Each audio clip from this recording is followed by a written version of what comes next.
But I worry it is coming at a cost to their biggest ally, the US. I would love to get your thoughts on that. Yeah, I think we've made it very clear. First of all, we disagree strongly with the action that the European nations have taken against Israel. We find it ill-timed. We find it absurd. The secretary and the president have both said that this stunt that's being planned for the United Nations, where the people are going to declare the Palestinian state, is utter nonsense. It's a violation of Oslo to begin with. You're not going to have a Palestinian state declared because some European or even North American nations like Canada are going to say it's so, doesn't make it so. And all it has done is further complicate the situation in Gaza and also between Israel and the Palestinian Authority. I can tell you there were three immediate things that happened when Macron and then later Starmer and other European nations, Norway and the Netherlands and Canada, all joined in on this chorus of saying, we're going to go to the United Nations or we're going to declare a Palestinian state. First thing that happened was negotiations with Hamas came to an abrupt halt.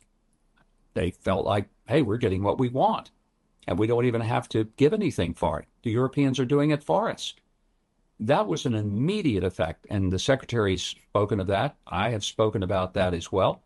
Second thing that happened, there's been an impasse between Israel and the Palestinian Authority on financial issues. It's had a very negative effect in the Palestinian Authority, not so much on the government, but a very negative effect on the people and the folks who work day to day. We were working hard trying to bring some resolution to that. I'd shuttle back and forth between Jerusalem and Ramallah. I thought we were making some progress. Wasn't cleared up yet, wasn't resolved, but we were talking, we were making progress. And when this happened, this, I call it the stunt, everything went stone cold. It ended it. There was no movement from that point forward. And the third thing was that instead of getting a Palestinian state, it has now incentivized and emboldened Israel to give strong consideration to declaring sovereignty over parts of Judea and Samaria. So I don't know what the European nations thought they were going to achieve, but if they thought that they were going to move closer to a Palestinian state, they actually are moving further from it. If they thought that they were going to ease this tension between Israel and the PA, it made it worse. And if they thought they were going to resolve the situation in Gaza and get the hostages released, it had the opposite effect, and the hostages are being held even almost 2 years after they were abducted by the savages of Hamas. The concern on that side, again, I do want to stress that these are all American allies that share our values: Australia, Canada, the European Union. And for them all to come together behind what you call a stunt, is this somewhere in the middle that applies, where what you're saying applies, but also their concerns are also valid? Because their argument is that what we're seeing in Gaza is just horrific. We're seeing continuous death and starvation, which I know you disagree with to what extent. And we're seeing more and more settlements in the West Bank. So their worry is that if there is no state of Palestine that's recognized today, there may never be a state of Palestine. So is there any validity to their concern? And then what is the future for the West Bank, Judea, Samaria, or the West Bank? And what is the future for Gaza? Will there be a state of Palestine in the next few years, even decades? Well, Mario, there was a Palestinian state. I guess you could say there still is. Gaza was a 100% Palestinian state. And you see where it ended up.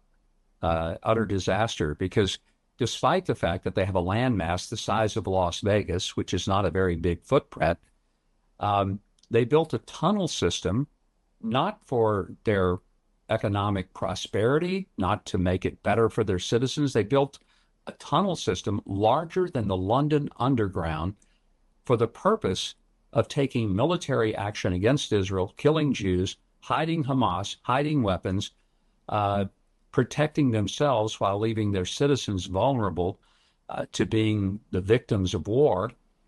And it's one of those things I have a hard time understanding why the pressure isn't being put on Hamas and the pressure is being placed on Israel. Israel was attacked October the 7th.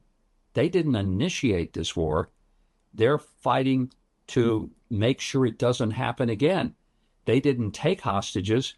They have hostages being taken who have been tortured, starved for 22 months. And I watch when you have countries around the world, and yes, they're American allies, but this is an area with which we strongly disagree, and we have expressed our very strong disagreement with their actions. We are not going to participate in this action at the UN next week because we feel like it is absurd, it's counterproductive. We have urged our allies to walk away from this. This is not helpful. And it looks like they're going to do it anyway. And they have a right to do it. They're sovereign countries. They can do what they want, but they're doing it against the very strenuous objections of the United States.